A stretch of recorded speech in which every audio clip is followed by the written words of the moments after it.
Problema ng mga taga-Malabon ang mga tambak ng basurang iniwan ng baha. Sa Valenzuela naman, hindi pa rin humuhupa ang baha sa MacArthur Highway. May unang balita live, si Bea Pinla. Bea?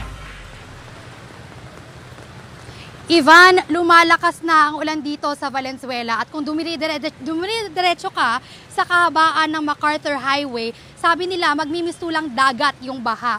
Kanina sa taas ng tubig, yung ilan na lumusong dito ay nakahuli pa ng hito.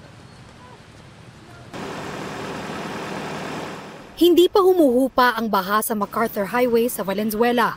Ang ilan sa mga lumulusong dito, nakakabingwit na ng biyaya. Nakahuli na ako ng hito. Nandun dumadaan yung truck na kita namin hito. Yan, tinaga niyo dyan kanina. Nahuli niya. Buhay pa yun. Nandyan sa timbahan. Para naman sa maraming motorista, perwisyo ang dulot ng baha. Galing pang Nueva Ecija si Mike, pero tumirik ang kanyang motorsiklo nang pasukin ng tubig ang makina. Pagod na sa biyahe. Pagod pag mahirap magtulak.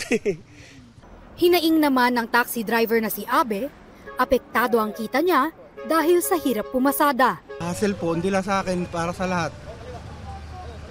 Sobra po ngayon, grabe. Walang talo pa yung Undoy tsaka Habagat. Ngayon, lalabas ako, baka wala nang baha sa mga Quezon City. Si Ron, plano sanang magbakasyon sa Baguio, pero hindi na ito matutuloy dahil sa baha. Hinintay ko pong humupa. Tapos pag humupa na po, doon na po ako tutuloy. Sa Barangay Catmon, Malabon, humupa na ang baha pero gabundok na basura naman ang namemerwisyo sa mga residente. Hindi po namin alam kung gano'n mga ako dyan. Brother yan, daanan yan. Tapos bukas mga biyahe ng jeep, mga truck, sigurado magkakatraffic. Magiging sagabal talaga sa dadaan sa sakyan yan. Sanay na po kasi yung mga tao dito, mga immune na po sa basura. Sa Lucas Compound naman, mataas pa rin ang baha. Hindi yan mawawala hanggat nililinis yung kanal na yan.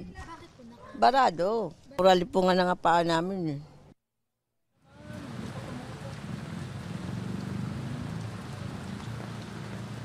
Ivan, sa ngayon, medyo may bottleneck pa ng mga sasakyan dahil nga pahirapan tumawid sa baha.